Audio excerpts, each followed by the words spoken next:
this is a very dangerous situation. This is the unraveling of 30 years of history after the disintegration of the Soviet Union, and it's now it is in a profound sense out of control. The war is going on. It's lasting longer than I think a lot of people thought it would go on for. And there's no sign, no prospect at the moment of any peace, because both sides are determined to fight. This is an absolute tragedy for the Ukrainian people.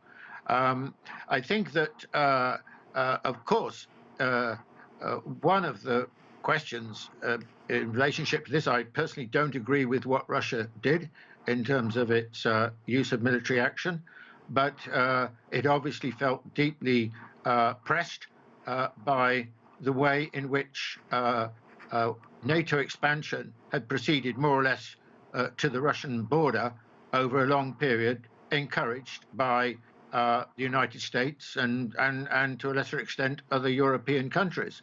And that's how I think, have got to this situation. The question is, how can it be brought to an end? Because if it's not brought to an end, it could escalate in a very dangerous fashion. And I think China could play an absolutely critical role, a historic role in this situation. I mean, if you have a mediator, the mediator's got to be agreeable to both parties. And China is in probably about the only country, I think it is the only country, that is on friendly terms with both Russia and with the Ukraine. Of course, the Ukraine is a very important element in the Belt and Road program. This war could unleash lots of things which we don't yet fully understand or comprehend. But one thing that it has done is really consolidate the relationship between the United States and Europe. I don't think we should underestimate that. We haven't spoken about it so far, but really what's happening is a big shift in German foreign policy, for example. And Germany's been a very important player, not just in relationship to Russia, but also in its relationship with China.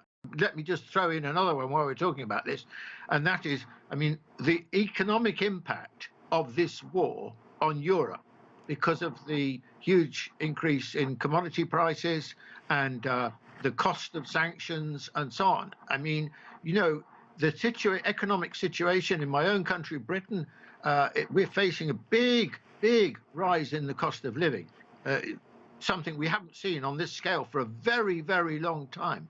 And this is going to impact on other European countries as well.